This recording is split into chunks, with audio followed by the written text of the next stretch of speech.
Cobra, we have a 480, so we can do the Dragon Drive events. I just enjoy driving and building cars. It's been 9 years since I've raced this car. Previously, it was a single turbo without the body kit. And I really enjoyed seeing about these Dragon Drive events, so I figured, hey, let's put the car back together and have fun. Yeah, what does it run? What did you run yesterday?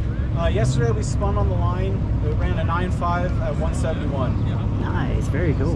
So it should do a low 8 if we get it to hook and everything dialed in. We've only had 6 passes since we put it back together, so it's very fresh and we're still learning all the new things that we did with it. So cool. Well, it's really cool to see something different out here. So thanks. I appreciate you bringing it out and looking forward to seeing what it does today.